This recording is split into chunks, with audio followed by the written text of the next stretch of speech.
Assalamualaikum warahmatullahi wabarakatuh.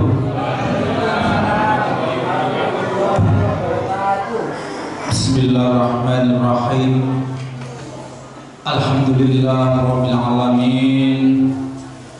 Wassalatu wassalamu ala asrofil anbiya'i wal mursalin sayyidina wa maulana Muhammadin wa ala alihi wa ashabihi ajma'in. Rabbi shrah li sadri wa yassir li amri wahlul min lisani yafqahu qawli. Amma ba'du. Dumateng para sepuh bini sepuh, para yai bunyai, ustaz ustadzah sedaya mawon ingkang kula hormati, ingkang kula mulyakaken. Nyuwun sewu kula niki badhe nyebut tugas boten saged merga boten sambutan.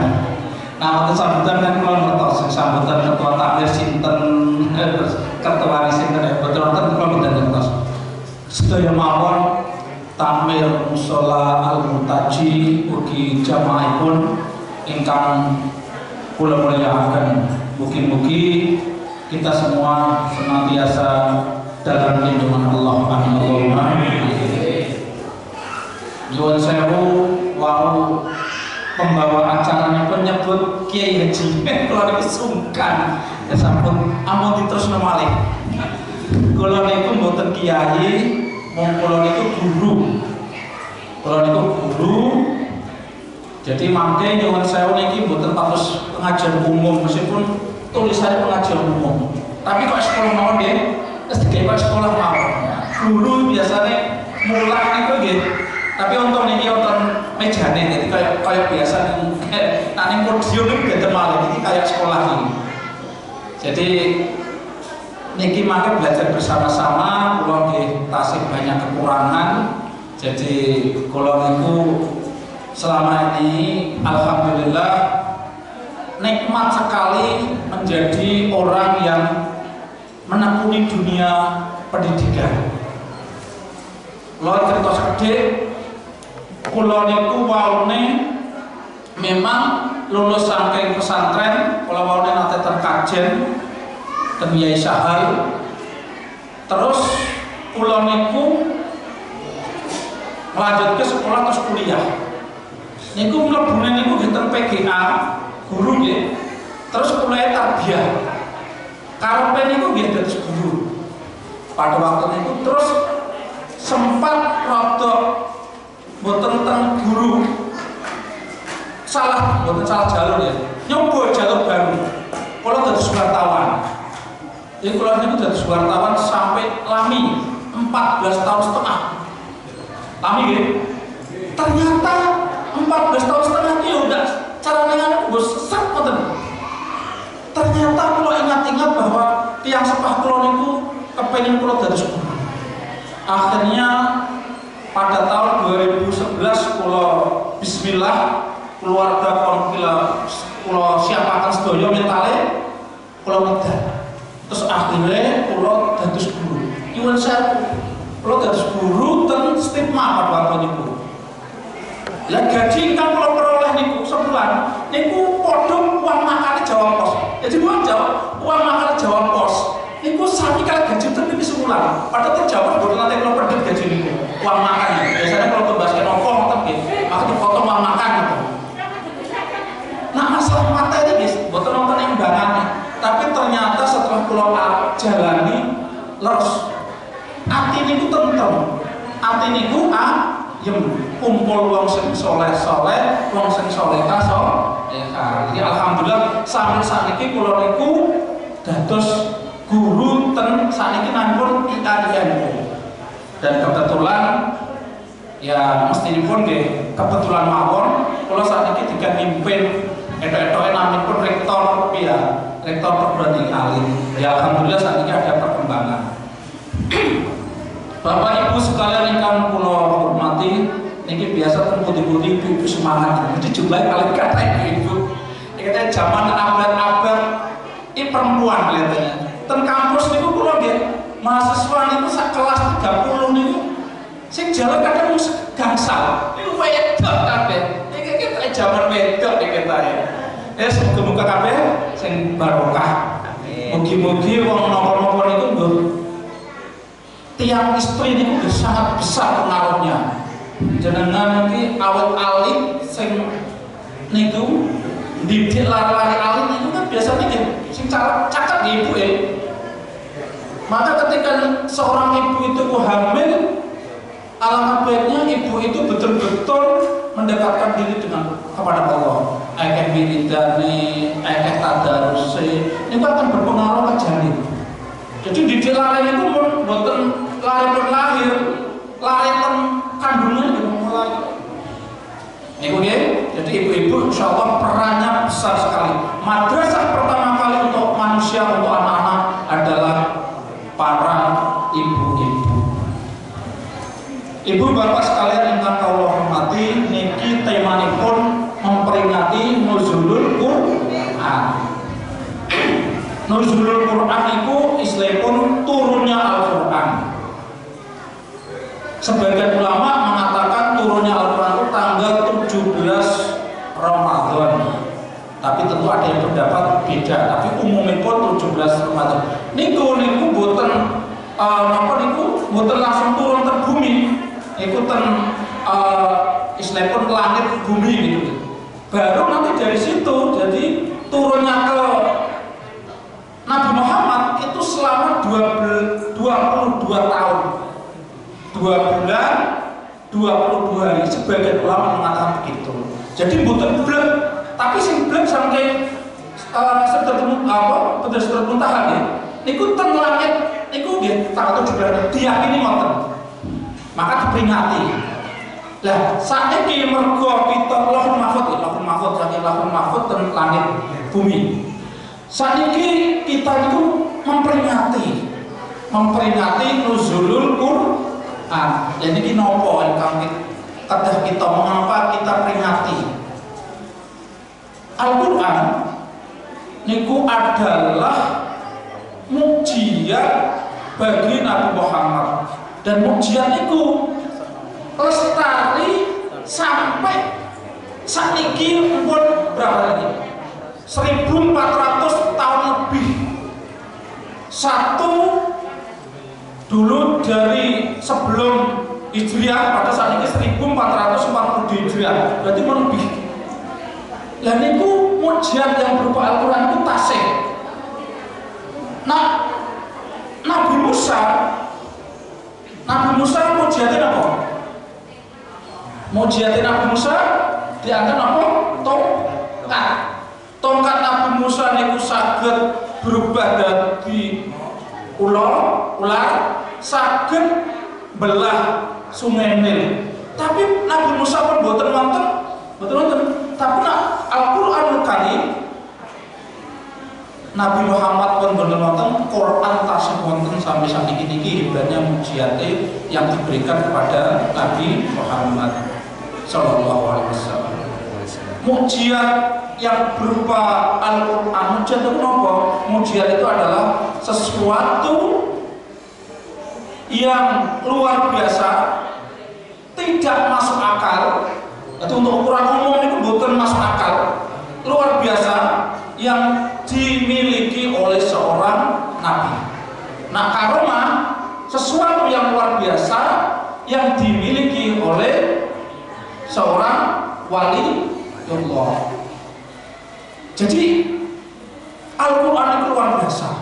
Maka pesan kula kita peringati nuzul Quran itu pertama kula pesen ayo podo-podo kita niki Quran niki betul-betul kita jagi. Nggih, kita jagi. Caranya bagaimana? Semua umat Islam diusahakan harus mampu membaca, menulis, terutama membaca Al-Quran. Sing alit-alit ini disiapkan kanthi sae, nak saged mangke sebagian wonten sing diken nderek program hafid. Mugi-mugi di antara warga ini RT pinten iki? 3. RT 3 RW Tiga, mugi-mugi salah satu atau beberapa anak di RT 3 RW 3 Karangpojok Sidoarjo mugi-mugi wonten sing saged dados hafidhah amin Allahumma amin. Ini pertama. Terus kemudian kalau nyuwun saestu kula pesen. Nak menawi mugi-mugi mboten wonten. Nak menawi mawon di antara panjenengan sing pun sepuh kok dereng saged baca Quran, usahakan. Wes delek-delek latar ten griya kali putune mboten napa-napa. Nah, saged ketika jenengan dipanggil oleh Allah, nyuwun sewu nggih, kabeh menungso meniki mesti bakal nemoni ajal. Kalau mau pun rebutan kali niku bisik-bisik Pak, ya jenengan pinten Pak? 60 pinten Pak? Kali nggih. 6 kali. Kalau niku rasanya tasih remaja rasanya. Dan ternyata kalau niku pun saged siji. Nah, ibad Nabi, derek Nabi, kalau niku berarti tinggal 12 tahun jatahe. Nah, kalau boten wonten macam-macam. Nah, jenengan jauh tak tasih panjang Pak. Ibad Nabi 3 tahun boten jauh. Mugi-mugi panjang umur amin. Tapi paling tidak ketika usia kita sudah mendekati 60, kita sudah harus merasa sepuh. Kenapa? Nabi kita yuswane mung 63. Kita sebagai umatnya plus minus ya tak nonton. Lah pesen kula saestu pesen kula. Nak menawi wonten sing dereng saged belajar ngaji. Nak menawi sewaktu-waktu kula kita sedaya niki dipanggil Allah, nak ijek ngaji, ijek belajar kurang-kurang sithik di sepuro. Sing dadi masalah niku wis gak iso gak belajar blas. Nggih, paham nggih? Nak saged mbuh pokoke Pak Takat apa sinten lah. Nganakno nak memang mbon tasih wonten nggih. Adakan khusus program ngaji kagem para sepuh. Yang penting ketika Allah memanggil kita meskipun isi kurang-kurang tapi masih proses ngaji. Sampai kalau niku Gus Bah cerita, kalau niku santripun Gus Bah, kalau niku santri Covid niku rutin ngaji tenangkan. Kalau merasa masih banyak kurang ilmu yang saya, Gus Bah itu adalah salah satu ulama muda yang menurut kulo alim alam. Kulo niku boleh kiai itu pun gamu. Sejak kalau terjawab pos kulo pun boleh kiai. Akhir belakangan cocok dengan Gus Bah. Kulo ngaji rutin nih kok. Tapi gara-gara Covid ini terus libur ini tiap Rebo. Kulo asal cerita, Bah Hamid Pasuruan niku selalu memberikan nasihat kepada jamaahnya, kepada tamu-tamunya untuk ngapal Quran. Meskipun harapan untuk ngapal Quran itu ya ketok napa bahasane niki kula niku Jawa Tengah tidak pas. Kenging lamun niku pokoknya ngayal lah, ketok ngayal kalau bisa sampai khatam. Artinya mustahil kalau bisa khatam. Tapi tujuan boten-boten. Tujuannya meskipun lagi apal sak juz rong juz, ketika dipanggil Allah berarti orang itu sedang proses menghafalkan Al-Qur'an. Jadi boten. Jadi meskipun mangin jenengan dereng patos saged boten napa-napa. Ijek salah-salah goda-goda boten napa-napa. Sing penting ketika dipanggil Allah jenengan proses belajar. Tasih ngaji, nak kurang-kurang insya Allah di sepuro. Jadi ampun gengsi, ampun isin nggih. Ini pertama. Kedua, nak kita itu sudah bisa baca Quran, tentu alhamdulillah kita bisa menghafal beberapa surat dalam Al-Quran. Tapi saya yakin insya Allah jenengan rutin ten musola Al-Murtaji, nggih. Niki kados pun sering imami sinten niki. Pak Takat iki. Baca yang paling aktif. Pak sinten? Pak Toto. Pak Toto.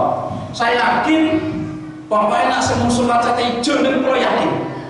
Yakin itu. Sak apal-apal mesti apal kulhu biasanya. Mesti kulhu, falak, nas. Ayat kursi. Nggih. Alif Lam. Mergi nopo? Mergi dibiasakno ning gone tahlilan. Lho niki hebate para wali, hebate para kiai oleh didik wong Jawa. sing gak ngerti maksudnya bid'ah no. Salah iku tujuannya apa? Itu dibiasakan bareng-bareng pun sing gak iso pun awale katut-katut suwi-suwi apa. Jenengan bar wiridan matur salat, paling tidak matur napa? Fatihah mesti nggih. Paling tidak pertama istighfar bareng-bareng, nggak tahu nanti maca bismillah, Fatihah bareng-bareng. Setelah itu masuk apa? Ayat kursi bareng-bareng. Ayat kursi ini luar biasa. Ojo sampai umat Islam gak hafal ayat kursi. Wong kita niku sing cat ijo ngeten niku untungnya sering diwaca.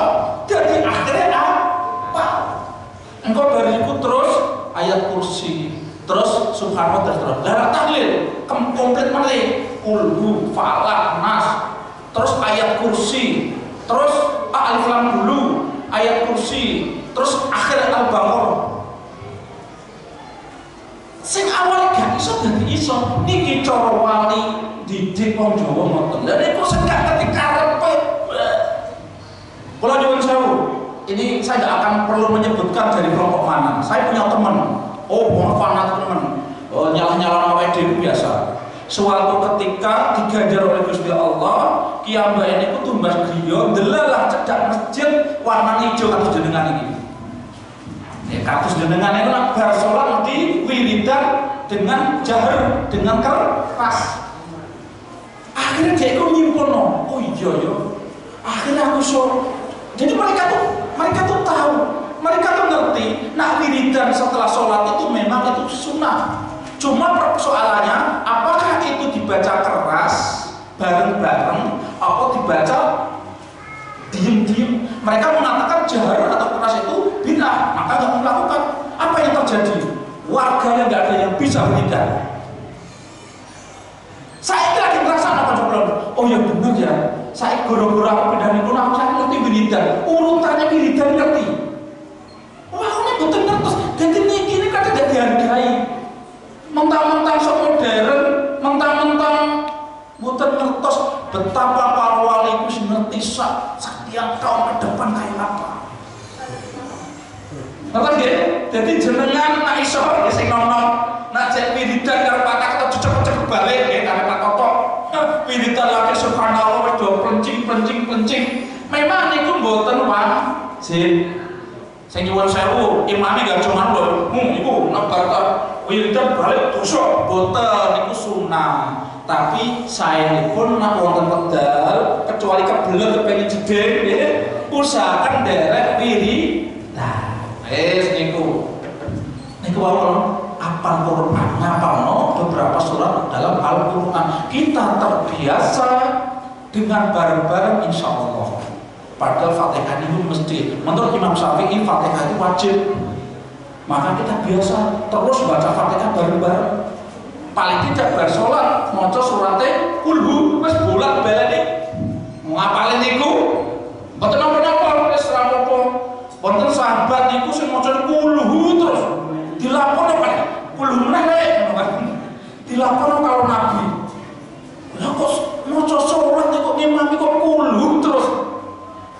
Jenengan ya terangkan tentang pertama halaman mutakasul terus sampai tabar pipindo kulhu jenengan ngoten kan. Tapi ampun ngaten nggih aja. Auzubillahi bismillahirrahmanirrahim. Yasin. Allahumma barik ngoten nggih. Kepedean nek kula insya kula niku mau salat tarawih kula cepetno gara-gara Pak takak jam 8 udah harus kula cepet. Tapi kula mboten cepet nih. Salatnya kula tetap tartil. Saya enggak mau salat tarawih tidak tartil. Cuma mulainya saya awalkan, zikirnya saya perpendek itu tadi, makanya cepet tadi. Nah sholatnya tetap telulikur. Makanya kalau bahas telulikur sithik. Telulikur itu kalau bingung ana sing golek ora telulikur. Memang Rasulullah itu mboten nate nyontokno jumlah rakaat tarawih. Memang mboten wonten. Tapi Sayyidina Umar radhiyallahu anhu jelas memberikan contoh yang namanya tarawih model sakniki niku nggih niru Sayyidina Umar, nggih jamaah wonten imame. Nah niku Nabi mboten wonten jamaah. Dan 4 imam madzhab niku sepakat bahwa itba dengan Sayyidina Umar 20 dan 3 dengan Masjidil Haram sampai sekarang seperti itu. Bahkan Madinah lebih. Pun kalau balik awal. Kedua, intinya kita itu harus kalau bisa usahakan hafal Al-Quran tadi. Tadi kulhu nggak apa-apa. Jadi tadi yang dilakukan Nabi nggak apa-apa. Karena sahabat mengatakan, mengapa kalau baca kulhu terus? Karena kalau saking senengnya dengan surat itu, karena itu kan mentauhidkan Allah. Ya nggak apa-apa. Jadi kan kebetulan isyarik. Nah sahabat itu iso kabeh jane milih itu. Dan dengan yang niru ya setiru sahabat lah. Gayanya niru sahabat. 10 terus gak apa-apa lah. Sebetulnya apa-apa. Artinya dengan kebiasaan baca Fatihah bareng-bareng, kulhu bareng-bareng, paling tidak kita bisa hafal ayat-ayat apa surat-surat pendek. Niku hafal Al-Quran. Terus termasuk kalau nambahin deh, mriki nak sak derenge salat wonten anu nggih Pak, wonten ujian deh. Iku biasa no. Wis ya nak kira-kira kok anu ya aja suwe-suwe tapi tetap biasakan. Karena dengan adanya niku termasuk anak-anak kecil telinganya akan terbiasa selawatan. Dengan mocone opo lah. Saniki mocone Allahumma faqalim di rokok lah. Tapi paling tidak dengan dibiasakan dibaca terus-terusan orang akan hafal. Coba tarhim itu sekilas orang akan tahu hafal. Kenapa? Karena sering mendengar. Nah ini terus terang hal-hal yang luar biasa yang dulu diwariskan oleh para wali yang kadang tidak diregani oleh orang sekarang. Padahal seperti itu. Jadi jenengan kedah tahu dasarnya, tahu alasannya, sehingga jenengan melestarikan yang namanya tadi bareng-bareng tahlilan, bareng-bareng wiridan, wonten puji-pujian itu biasa. Oke? Usahakan tetap belajar Al-Quran, nak saged ngafalno Al-Quran itu insya Allah kalau kita hafal Al-Quran meskipun sebagian ayat insya Allah akan mensafati kita ketika kita nanti tidak ada temannya di alam kubur dan seterusnya. Bahkan katanya Gus Bah tabarok al-muluk gitu, kalau sampai jenengan hafal malaikat menakoni mungkar nakir menakoni sing ngadepi tabarok, katanya begitu kalau dia boten ngertos. Maka nak wong kita itu biasanya paling tidak tabarok hafal ya, Yasin biasanya, terus apa sing nggih rezeki biasanya apa dengan hafal biasanya apa waqiah biasanya hafal waqiah. Nah saged itu coba dihafalkan. Okay. Tapi mungkin-mungkin di antara anak-anak kita mungkin nanti ada yang betul-betul hafal 30 juz. Kalau saya itu nyuwun nak saged putra jenengan 1-2 ada yang bikin ke pondok. Usahakan. Tujuannya apa? Jogo supaya agama niku ora redup. Jogo supaya tetap wonten sing meneruskan perjuangan nguri-nguri agamanipun Gusti Allah. Kemudian ini karena kita bicara Quran, setelah kita niku terus belajar membaca, kita mungkin menghafalkan, lah usahakan kita memahami, ngerti isine. Tapi nyuwun sewu, kalau pesen nih, saya itu pesen. Memang untuk surat-surat apa yang sederhana, jenengan maca terjemahe ngagem kitab niku terjemahan kemenak mboten napa-napa. Umpama sakniki kulhu artinya apa, Fatihah artinya apa ketika jenengan maca iyyaka na'budu wa iyyaka paham. Enggak apa-apa itu, enggak apa-apa. Jadi usahakan jenengan ngerti sithik-sithik artine. Kulhu niku napa, Fatihah niku isine kira-kira napa, pas jenengan subhana rabbiyal a'la di artine napa, pas jenengan maos inna sholati wa nusuki kira-kira artine napa niku perlu niku. Supaya ketika sholat itu kita ada penghayatan, kita betul-betul merasakan di hadapan Allah dengan bacaan-bacaan itu. Lalu nyuwun sewu, duduk di antara dua sujud itu kan dia doa sini. Lalu kadang cepet rabok. Mau nih isinya doa, lalu kok cepet rabok ini repot katanya. Karena mereka mboten ngertos ini. Tapi nyuwun sewu, iki kula pesen saestu. Para kiai pun mesengke dumateng kita sedaya saestu. Nah kaitannya dengan hukum, mengambil hukum, jenengan ojo terlalu pede dengan modal Quran terjemah. Saestu orang untuk bisa memahami Quran dan menyimpulkan hukum namanya istinbat, mengambil hukum dari Al-Quran. Niku modalnya betul-betul harus banyak paham bahasa Arab, paham sastra Arab. Nyuwun sewu, kita niku kadang ngomongin menek klopo. Menek klopo itu wong Jawa itu kan artinya kan menek klopo. Tapi namun sih gak ngerti, lah kok klopo kok bunder dipenek. Ini sama dengan bahasa di Al-Quran, bisa jadi seperti itu. Orang yang nggak paham bahasa Arab betul-betul bisa salah paham. Maka untuk memahami Quran yang kaitannya dengan hukum, tetap kula anjuraken jenengan nderek ulama, nderek kiai. Ojo nyimpulno dhewe, bahaya. Saestu niki kula critakaken. Saya yakin sebagian jenengan pun ngertos. Sayyidina Ali karramallahu wajhah. Sayyidina Ali ngertos nggih? Sayyidina Ali ngertos nggih? Sayyidina Ali itu adalah sepupu Nabi. Sepupu itu berarti dulur apa? Tunggal mbah. Orang yang masuk, orang yang pemuda yang pertama kali masuk Islam. Beliau juga akhirnya menjadi mantu Rasulullah karena nikah kali Sayyidah Fatimah. Beliau adalah orang tuanya Hasan dan Husain, cucu kesayangan Nabi. Sayyidina Ali juga dikatakan kalau Nabi itu kotanya ilmu, Sayyidina Ali adalah pintunya. Betapa istimewanya Sayyidina Ali. Sayyidina Ali juga dijamin beliau masuk surga. Ini kalau badhe cerita kaitannya dengan pemahaman Quran. Orang yang sebegitu luar biasa di hadapan Allah niku dibunuh oleh orang yang hafal Quran. Namanya Ibnu Muljam, Abdurrahman bin Muljam, berarti anaknya Pak Muljam. Makanya orang menyebutnya Ibnu Muljam. Niku nyuwun sewu, hafidz Al-Quran, hafal Al-Quran. Terus nyampe niku di nopo? Sholat malam aja, kencengnya rambut. Mungkin buatnya direm Pak, jenengan kakek irem, kalau ya buatnya mungkin direm. Nah awan kosong terus.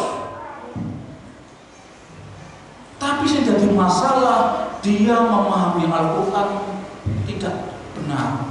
Sehingga Sayyidina Ali yang seperti itu dituduh kafir oleh dia dan dikatakan darahnya halal untuk dialirkan. Gara-gara apa? Gara-gara Sayyidina Ali dianggap tidak menggunakan hukum Allah. Padahal di Quran mengatakan orang itu harus menggunakan hukum Allah, kalau tidak menggunakan maka dikatakan kafir gara-gara itu. Padahal yang mengatakan kita memahami hukum itu tidak bisa sama mudah itu. Jadi kalau ingatkan ya, jadi yang membunuh Sayyidina Ali itu bukan orang non muslim, bukan wong sing gak ngerti agama, justru wong sing alim kalimen, kata Jagos Bah. Alim kalimen itu elek, orang apik. Ya sedang-sedang saja. Ini alim kalimen, begitu orang sing orang cocok karo atine dianggap salah, dianggap kafir dan bisa dibunuh. Akhirnya Sayyidina Ali niku nyuwun sewu kalau nggak salah tanggal 19 Ramadan pas subuh-subuh beliau mau ke ngimami sholat, ditebas pedang, pedangnya sudah dikasih racun sehingga 3 hari kemudian Sayyidina Ali sedo. Saat ini kacang mboten kira-kira ngono. Wong sing gampang ngafirno wong, sing gampang nyalahno wong kacang mboten. Iku yo ngapal Quran, niku nggo semangat kok itikaf bar akhir Ramadan itikaf kabeh niku. Buat kowe sampe ireng nggo piye carane salat kok mboten ngertos. Wong kula niku gak ada kiai sahal niku nggih mboten sampe ireng. Kula ten kajen niku gak ada Mbah Dullah Salam niku insyaallah waliullah ireng. Ini kok iso ireng kenapa gak ngerti patakan. Ini dibedes-bedes nopo kok mboten ngertos. Tapi kita gak nyalahkan. Tapi yang salah ketika mereka memahami yang tidak seperti dia kafir. Saat ini mulai muncul. Ini mereka memahami Al-Quran hanya paham terjemah itu. Padahal Al-Quran itu ilmunya kedah kathah. Ada nasah mansuknya, ada asbabun nuzulnya. Nasah mansuk itu ada surat yang ayat yang dulu turun di kemudian hari di apa istilahnya mansuk itu ya nanti betulkan berarti kalau salah. Karena zamannya beda, konteksnya beda. Kayak diralat, tapi bukan karena salah. Jadi kasus minuman keras itu awalnya bukan diharamkan, tapi kan setelah umat Islam siap diharamkan. Nah, makanya itu ada ilmu nasah mansukh, asbabun nuzul, ilmu tentang sejarah turunnya Al-Quran. Saya ini nyuwun sewu. Jadi hukum agama ini nanti syuting nggak tak benar. Hukum agama nyuwun sewu iku nak diterapke iku kadang gak pelek apa sing dadi hukum dasar. Kula contohnya iki jenengan kedah mengket tambah wawasan. Mungkin sebagian pun ngertos. Hukum nikah niku napa, Bu? Hukum nikah niku napa? Wajib. Wajib. Nah, hukum dasarnya nikah itu sunnah. Tapi sunnah itu hukum dasar. Tapi ketika diterapkan ke seseorang itu bisa wajib, itu bisa sunnah, tetap bisa haram. Nak nikah kok kira-kira nikah malah membahayakan calon pasangannya, haram hukumnya. Nak gak nikah malah medeni, iso ganggu anak tangga, hukumnya wajib. Nak gak apa-apa biasa, hukumnya sunnah. Loh, ngoten niku. Iku nak terus dikatakan lho, sunnah, hukum nikah sunnah masih diwajib, iku berarti gawe hukum baru, berarti kafir. Rusak. Iku berarti ngopine kurang kental, dolane kurang adoh. Nak kiai kita insyaallah dolane adoh, ngopine kental, dadi ngoten iku biasa. Saiki nyuwun sewu. Wonten mboten sing asli Kudus atau Pati, caket Jawa Tengah. Betul nggih, wonten. Sedan. Sunan Kudus iku sampai melarang orang nyembelih sapi, Bu, malah kebo. Mergo napa? Mergo ngurmati pada waktu itu di Kudus itu orang Hindu Buddha masih banyak. Bagi orang Hindu Buddha sapi niku sangat dimuliakan. Ya niki sekilas kan salah. Lho sapi ku halal kok dilarang. Seakan-akan saya Sunan Kudus gawe hukum hanya mboten niku.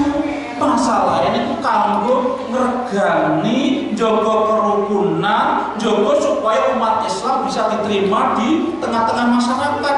Jadi sementara masyarakat Kudus tidak diperbolehkan nyembelih sapi. Sapi-sapi ini Kudus niku terkenal napa niku sate kebo, gulai kebo niku sing kado sapi tapi ireng awake. Lah niki namanya kearifan. Niki namanya bagaimana hukum itu diterapkan sesuai dengan kondisi masyarakat. Itu nak wong sing fanatik, wong sing pek menang dhewe. Sunan Kudus jadi salah. Padahal itu namanya fikih dakwah, fikih dakwah. Nyuwun sewu ya. Ana tanggane jenengan latihan salat, kepengin salat. Urung Fatihah urung iso. Yo gak apa-apa. Iku terus sampe dihukumi, lho iku kiai apa? Jare gak maca Fatihah gak apa-apa. Lho bukan iku dul maksudnya. Sementara gak apa-apa, tentu nanti sambil belajar supaya bisa maca Fatihah. Ngoten lho. Niku maka dari itu para wali itu luar biasa sukses nyiano Islam di Indonesia tanpa pertumpahan darah mergo caranya yang seperti itu. Nyuwun sewu, termasuk tahlil itu kan boten-boten teng Mekah. Iku cara dakwah wali so. Lho ngono sing gak ngerti saiki malah ngafir-ngafir nyala-nyala. Indonesia iso sekarang 87, dulu bahkan 95% ini ku Islam. Caranya ya itu tidak nyuwun sewu pakaian yang biasanya teniki nggih, motor jubah-jubahan. Mboten napa-napa, yang penting nutup aurat. Jadi intinya kalau ulama-ulama kita, kiai-kiai kita di pesantren, hukum itu selalu berdasarkan ilat, berdasarkan alasannya. Tadi dikatakan hukumnya makan daging babi, hukumnya haram. Tapi nak jenengan pulau terpencil, jenengan terdampar, kalau makan di padang pasir gitu nggak nopo-nopo, anaknya dan babi yang celeng kok. Bukan hanya boleh, wajib hukumnya jenengan makan itu. Kalau tidak makan jenengan bisa terancam nyawanya, karena jogo nyawa itu hukumnya wajib. Tapi nek balik ya digowo kok, ditinggal kok digowo sisa sithik Pak mojo. Jadi hukum itu bisa berubah berdasarkan ilat, sebab musababnya. Lho ngono kudu ngaji. Nek gak ngaji, orang haram mergo maca Quran diterjemahi nggo terjemahan kemen. Nah, nyuwun sewu, kalau mau nyaranke jenengan sithik-sithik kudu nutuk atine nggih. Fatihah dulu, tapi ojo terlalu pede ngambil hukum, nyimpulkan hukum padahal ilmune cekak. Maka kalau kita Mbah Hasyim Asy'ari di dalam kitab beliau Risalah Ahlussunnah wal Jamaah, beliau menegaskan bagi orang yang kemampuannya memang tidak ada untuk beristihad, diwajibkan untuk mengikuti pendapat ulama yang dianggap lebih tahu. Kita saat ini paling tidak dianjurkan ada 4 mazhab. Nyuwun sewu. Pertama Imam Abu Hanifah, terus Imam Malik, ketiga Imam Syafi'i, kemudian Imam Ahmad bin Hanbal. 4 ini bisa dipakai meskipun ada perbedaan-perbedaan. Tapi nak kita di Indonesia memang mayoritas pakai Imam Syafi'i.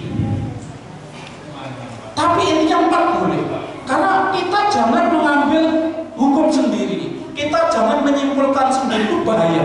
Nah ilmunya nggak cukup. Maka dari itu kita ikut di antara beliau itu, karena beliau itu sejak kecil mendalami Al-Quran. Beliau itu hafal ribuan hadis. Jadi untuk menyimpulkan hukum itu pun cekak. Nah saat ini nyuwun sewu, mustahil mutlak betul kiai. Syaratnya berat. Maka rata-rata biasanya pun derek ulama, derek madhab. Dan itu kadang salah paham ya, pede terlalu pede nggak menggunakan madhab terus dari partai yang dewi. Akhirnya salah. Biar jarene ziarah kubur haram ya, waduh wedi bid'ah. Saya kapok, mbah-mbah tokoh-tokoh gak ono sing ziarahi. Saya lagi mengatakan boleh ziarah, tapi usahakan jangan minta-minta. Emangnya nak awake dhewe ning makam Sunan Bonang jaluk-jaluk emangnya. Salah paham itu. Ya memang mungkin ono nggih, setunggal kali mungkin menawi wonten, tapi insyaallah kiai kita gak pernah mengajarkan. Kita kesana mendoakan, tabarukan. Kalau perlu mengambil sejarah untuk dijadikan teladan, niki nyuwun sewu, mergo niku awal niku terlalu semangat ziarah kubur niku sirik, ziarah kubur niku macam-macam. Dulu niku saestu makam-makam di Madinah hampir dihancurkan, termasuk makam Rasulullah. Ini jelas kata ngertos. Makam Rasulullah pun awalnya mau dihancurkan mergo dianggap penyebabnya syirik. Tapi alhamdulillah Mbah Wahab membawa surat dari Mbah Hasim melobi beberapa ulama di Mekah, termasuk Raja Mekah, akhirnya dibatalkan rencana membongkar makam Rasulullah. Jadi jenengan kudu pede. Nah sampai saat ini kok tiang umroh, tiang haji tasih saged nemoni makam Rasulullah. Iku jasane ulama Indonesia. Jenengan ketemuan ngertos cerita. Jadi ketemu gak ngerti, gak ngerti. Jadi pada waktu itu ada yang namanya rapat komite ijaz, pertemuan ulama-ulama dunia di Mekah. Niku ulama pesantren boten dipelokno ceritane, boten dipelokno. Akhirnya bikin komite ijaz, bikin kelompok sendiri, biasa sendiri, budal ke Mekah. Bahwa nyuwun sewu, bahwa dulu kiai tapi kaya raya. Jadi kesana itu biaya sendiri. Bahwa hari itu pertama kali mendirikan ekosen keliling seluruh Indonesia, mendatangi pesantren-pesantren itu dengan biaya sendiri. Lah, bahwa pergi ke sana meskipun awalnya bukan utusan resmi, tapi Mbah Wahab membawa surat rekomendasi saking Hadratus Syekh Hasyim Asy'ari. Hadratus Syekh Hasyim Asy'ari pun terkenal tiang alim. Jadi ulama-ulama dari berbagai negara itu pun kenal beliau, pun kenal kealiman beliau. Jadi begitu Mbah Wahab itu kesana membawa oret-oretan Mbah Hasyim, semua orang menerima dengan baik Mbah Wahab. Akhirnya semua menyepakati mempertahankan jangan sampai makam Nabi dihancurkan. Akhirnya berhasil dan sampai sekarang. Di dalam itu yang masih ada itu kan makam Nabi, Abu Bakar, Umar. Cuma 3. Sekarang Utsman tidak jelas, makam Baqi tidak jelas. Jadi kita ke sana itu ya, ini Umar. Tapi kita hanya Utsman, hanya miro-miro. Yang selamat itu yang ada tadi Rasulullah, Abu Bakar, Umar. Sing sanese ngene Khadijah, Aisyah sedaya sebut wonten. Rata mung watu-watu tok. Tapi aku mikir apa melu Indonesia waktu dikijing yo kebak mekah. Tekono kan sahabat kota. Amerika setiap makam kok kijingan to. Wonten napa niku gawe tapi mungkin ada barokah ya. Iso aja disalahkan teman-teman. Saya itu kalau niku merenung ngoten. Kalau pas lamun-lamun merenung. Seandainya kok model Indonesia waduh makame wong penting digawekno cukup terus waduh dikholi wah setahun terus ya ono hikmah kabeh ning donya iki gak apik kabeh yoga elek kabeh yoga mesti ono apike ono elek itu jadi seperti itu intinya tadi saya hanya pesan jenengan ini kalau penjuru Quran pertama tetap jangan sampai berhenti belajar Al-Quran. Nomor 2, nah iso anak-anak kita diupayakan untuk didorong iso mondok, iso ngapal Quran. Itu insya Allah akan menjadi penolong orang tua nanti ketika orang tua sudah tidak ada. Kemudian setelah hafal beberapa ayat Al-Quran atau semuanya, yang penting malih tadi hafal paham isi kandungan Al-Quran. Tapi tadi ojo kepedenan nyimpulkan hukum sendiri karena itu bahaya. Nah ilmunya nggak cukup, luwih apik melok pendapat ulama, insya Allah bakal selamat. Jadi itu ingkang kula saged kula aturaken iki masih pandemi ojo dalu-dalu. Di kula niku guru biasanya mulang gak suwe-suwe dadi ya. Intine mugi-mugi pertama kita sedaya mugi-mugi karena niki masih pandemi diparingi panjang umur oleh Allah. Muga-muga selamat saking pandemi sedaya mawon. Dijauhkan saking Covid niki. Muga-muga anak-anak kita dijadosaken anak-anak yang soleh-solehah. Kalau dia pesen dia dibiasakan anak-anak sakit tahlil, dibiasakan ojo sampai kena awet dhewe nya sebutan konten. Kita harap-harap nopo? Ya harap-harap dolan anak.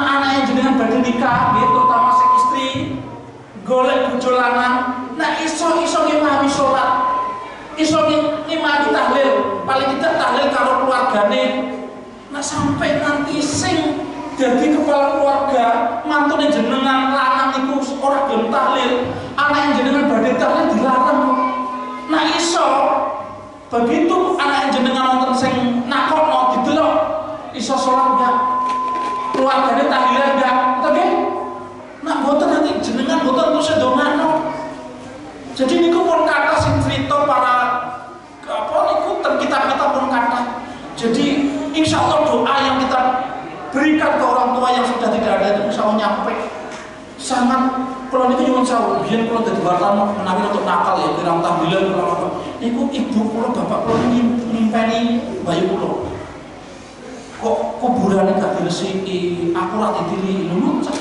tapi saat ini saja wis ora dadi wartawan wis khusyuk khusyuk saya kok tenanan tahlilan tenanan itu wis tenanan saat ini alhamdulillah tiang tenang kalau itu kan ibu kula wong tidak haji kula badalke iku bodho kula harus diimpeni matur nuwun karena bagaimanapun saya membadalkan ibu kan juga ridhone bojo kan bojo kula ridho tenanan insyaallah karena ibu tuh dulu bapak haji mboten derek pas badhe haji malih wis biayan mboten wonten akhirnya mboten saged haji niku kula badalke iku harus diimpeni ini ada apa antara orang tua yang sudah di alam barzah dengan kita itu masih nyambung jadi ojo anggap terus cul boten jadi kalau saya itu kalau pesen besok boleh mantu terutama sing istri ojo semuanya ngomong sing lamar ya nak iso ojo ngoten lah ya pokoke didongakno mugi-mugi entuk mantu engkang anak sing santri anak sing saged salat nggih ojo santri terus saruman tok gak percaya sing gelem kerja ngoten komplit jadi mugi-mugi mawon kita sedaya seperti itu dan mugi-mugi kita nggih angsal rezeki ingkang halal ingkang barokah manfaat dunya akhiripun cukup semanten mbok pilih wonten ingkang boten pas ten manah panjenengan kula nyuwun pangapunten kathah nek wonten sing leres niku semata-mata dari Allah nek menawi wonten ingkang lepat niku murni mergo kula niki memang ilmunipun tasih cetek tasih kirang jadi kula nyuwun ampun pangestu